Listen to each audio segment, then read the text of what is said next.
Hello everyone, कैसे हैं आप? I think we all are very well and very energetic. Yes, today we are going to start our class 11th subject maths topic straight line, which is very most important topic of our 11th class. Okay beta? Yes, today we are going to start our exercise 10.1, and in this exercise I am taking some most important questions. Okay, and one of them is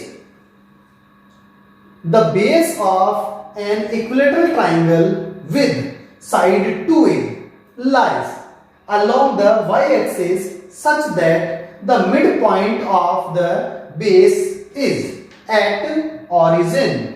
Then find the vertices of this triangle.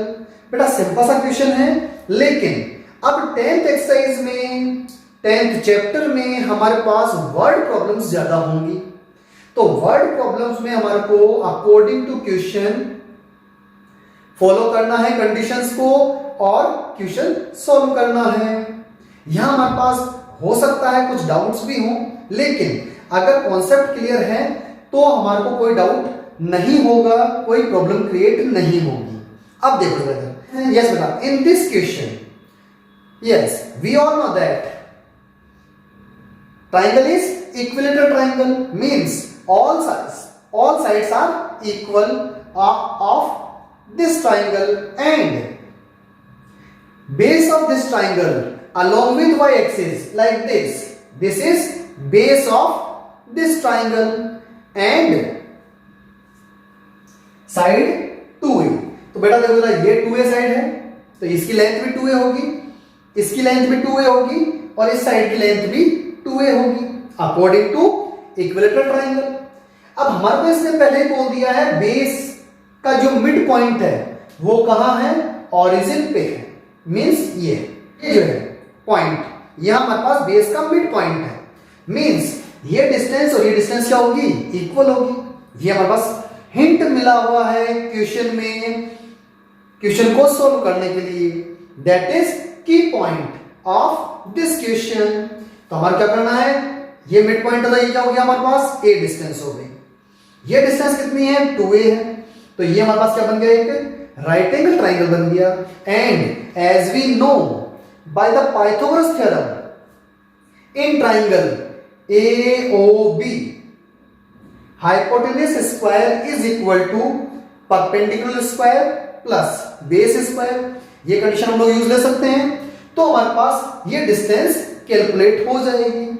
यही condition हमने यहां solution में भी की है। Yes, listen, for solution let triangle ABC is an equilateral triangle whose side is 2a, these are equal to 2a, and midpoint of base lie at origin like this. Now in triangle ABC, yes OA, अब देखो OA ये जो distance है ये कितनी होगी, A, क्योंकि ये मिड पॉइंट है, एंड AB इज 2a, ये डिस्टेंस 2a हो जाएगी। तो अब हम लोग केवल एक छोटा सा ट्राइंगल ले लेंगे। Okay, triangle AOB। So I write here, then in triangle AOB OB means base square is equal to hypotenuse square minus perpendicular square. AB कितना हमारे पास, 2a स्क्वायर कर देंगे, a स्क्वायर कर देंगे तो हमारे पास कंडीशन क्या जाएगी, OB इज इक्वल टू √3। ये इजीली हम लोग कैलकुलेट कर लेंगे। बट हमें तो क्या करना है, ये तीनों वर्टिसेस कैलकुलेट करने हैं, फाइंड करने हैं। फॉर दैट अब बेटा देखना जरा, अगर ये डिस्टेंस हमारे पास हो गई कितनी, √3a, तो ये पॉइंट जो है we all know that at x axis y coordinate must be equal to 0, so point B should be √3a, 0। ये पॉइंट आ गया हमारे पास। And as we know at y axis x coordinate should be 0, so this point is is 0, a। बेटा ये positive direction है, इसलिए हमने 0, a यूज लिया है। अब ये नेगेटिव डायरेक्शन हो जाएगी, so point C is 0, -a। These are vertices of this equilateral triangle. Is that clear बेटा? सिंपल सा हमने जो है वर्टिसेस कैलकुलेट कर लिया, लेकिन यहां हमारे पास की पॉइंट लर्न रखना है। ओरिजिन जो है, ओरिजिन पे मिड पॉइंट है, तो हम लोग इजीली इसको कैलकुलेट कर पाएंगे, अदरवाइज हो सकता है हमारे को प्रॉब्लम क्रिएट हो जाए। Okay, now I am taking one other most important question of exercise 10.1. okay, yes beta, our next question is find the points on the x-axis which is equidistant from the given 2 points 7,6 and 3,4. तो बेटा इसको simple से solve करने के लिए first of all our key point is point on x-axis। तो x-axis का हमारा पॉइंट फाइंड आउट करना है, and as we know at X axis y coordinate should be 0, so our point should be x, 0। अब हमारे को केवल x जो वेरिएबल है इसकी वैल्यू कैलकुलेट करनी है, सिंपल सा कैलकुलेट कर लेते हैं। And given that distance of AP is equal to distance of BP, equidistant दोनों के डिस्टेंस इक्वल होने चाहिए। सो मैंने क्या किया, yes according to question AP is equal to BP, ये सपोज कर लिया था और इनके डिस्टेंस को इक्वल कर दिया। What is the formula of distance between 2 points? As we know x1 - x2 whole square plus y1 - y2 whole square in square root. ये फॉर्मूला यूज ले लिया मैंने, और ऐसे ही यहां पे भी फॉर्मूला को यूज ले लिया। यस बेटा, अब देखो इसको सोल्व कर लेते हैं हम लोग। पहले कांस्टेंट टर्म जो है, जो सिंपल से कैलकुलेट हो सकती है, उनको कैलकुलेट कर लिया। It is 16 and it is 36। Both side में क्या किया, स्क्वायरिंग कर दी, तो रूट एलिमिनेट हो जाएगा लाइक दिस। अब हमारे पास 16 को मैं इधर ट्रांसफर करता हूं, और x - 7 होल स्क्वायर को मैंने इधर ट्रांसफर कर दिया, और a - b होल स्क्वायर वाला फॉर्मूला भी अपन ने यूज ले लिया। सो x² - 6x + 9 -x² + 14x - 49 is equal to 20। अब ये 9 और 49 ये भी कैलकुलेट होकर इधर शिफ्ट कर देंगे, तो we have only 8x is equal to 60। जब 8 को डिवाइड करेंगे तो x की वैल्यू हमारे पास क्या जाएगी, 15/2। इजीली कैलकुलेट हो गई, हमें x की वैल्यू कैलकुलेट हो गई, लेकिन हमें फाइंड आउट क्या करना था, पॉइंट। तो ये x की वैल्यू इस पॉइंट में पुट करेंगे, then we get the point is 15/2, 0। बेटा ये ध्यान रखना, जब कभी भी पॉइंट के लिए बोले क्वेश्चन में, तो हमारे को x कोऑर्डिनेट और y कोऑर्डिनेट दोनों मेंशन करने हैं, दैट इज आवर पॉइंट और our answer. Okay, now I am taking one another question.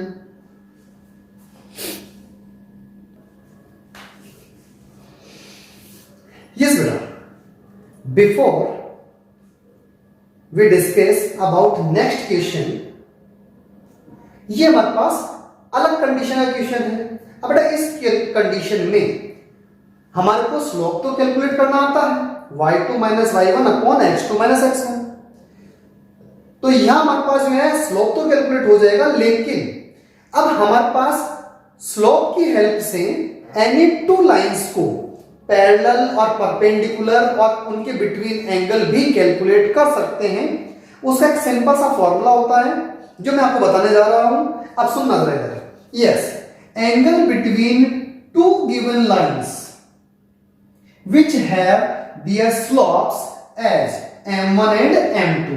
अगर हमारे को 2 गिवन लाइंस हैं जिनके स्लोप्स हमारे को गिवन है m1 एंड m2, और उन दोनों लाइंस के बिटवीन अगर हमारे को एंगल कैलकुलेट करना हो, तो सिंपल सा फॉर्मूला होता है tan theta is equal to m1 - m2 upon 1 plus m1 m2। और यहां हम लोग प्लस माइनस यूज लेते हैं। बेटा यहां प्लस माइनस जो है ऑब्ट्यूस एंगल और एक्यूट एंगल के लिए यूज आता है। ओके, तो ये हमारे पास एक सिंपल सा फॉर्मूला है, इसकी हेल्प से भी हम लोग जो है एंगल बिटवीन 2 लाइंस कैलकुलेट करते हैं। और ये कंडीशन हमारे पास यहां नेक्स्ट क्वेश्चन में यूज होगी। Okay, so our next question is without using Pythagoras theorem show that these 3 points are vertices of right angled triangle। Okay बेटा, तो राइट एंगल ट्राइंगल जो है हमारे पास उसके वर्टिसेस ये तीनों हैं। लेकिन अब तक 10th क्लास में हमने ये डिस्कस किया था, जब भी राइट एंगल ट्राइंगल हमारा प्रूफ करना होता था तो हम लोग पाइथागोरस थ्योरम यूज कर लेते थे, तो वो प्रूफ हो जाता था। लेकिन यहां हमारे को पाइथागोरस थ्योरम यूज नहीं लेनी है, तो फिर हम लोग कैसे यूज ले सकते हैं? फिर हम लोगों को एंगल और स्लोप कैलकुलेट करना होगा इन तीनों वर्टिसेस से बने हुए ट्राइंगल की साइड्स के लिए। तो मैंने क्या किया in solution, in triangle ABC slope of side AB, पहले मैंने एबी साइड ली। अब एबी साइड क्या होगी? जो ज्वाइन कर रही है ए एंड बी को, that is AB side. What is slope of AB? m1, मैंने अज्यूम कर लिया it is m1 and it is y2 minus y1 upon x2 minus x1। यहाँ पे these are coordinates of y2 or x2 y2 and it is we assume x1 y1 for side AB side के लिए मैंने इसको x2 y2 और इसको x1 y1 suppose किया है। इन दोनों को फॉर्मूले में वैल्यू पुट किया तो हमारे पास m1 की वैल्यू क्या हो गई? -1। सिमिलरली साइड BC के लिए भी मैं स्लोप कैलकुलेट कर लूंगा। फॉर्मूला सेम है y2 minus y1 upon x2 minus x1। Values put करी। अब मैं अज्यूम करूंगा these are y2 x2 y2 and this is x1 y1, ये मैंने अज्यूम किया है। इसमें वैल्यू पुट की तो हमारे पास क्या आ गया? 3/2 वैल्यू आ गई।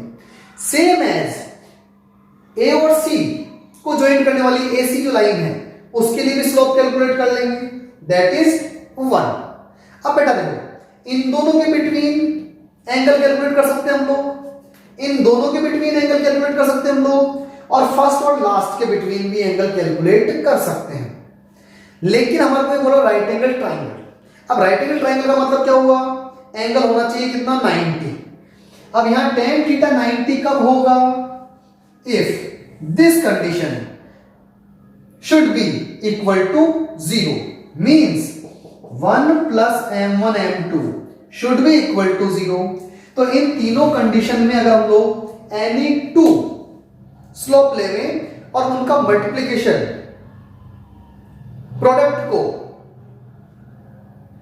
1 से प्लस करें तो वो 0 आ जाएगा क्या? Otherwise we can say m1 m2 must be equal to -1। Okay, तो देखो जरा, अब अगर मैं इन दोनों को मल्टीप्लाई करता हूं तो -1 आ रहा है क्या? नो। इन दोनों में मल्टीप्लाई करता हूं तो -1 आ रहा है क्या? नो। लेकिन इन दोनों में मल्टीप्लाई करता हूं तो अपने पास -1 आ रहा है। It means AB is perpendicular to AC। तो AB और AC क्या हो गए? दूसरे के परपेंडिकुलर हो गए, 90 डिग्री बन गया। So we can say these vertices of right angle triangle ABC। Is that clear बेटा? तो ऐसे क्वेश्चंस भी हमारे पास बुक में गिवन है। We should practice, we should try these type of questions। Okay then, okay, thank you, best of luck।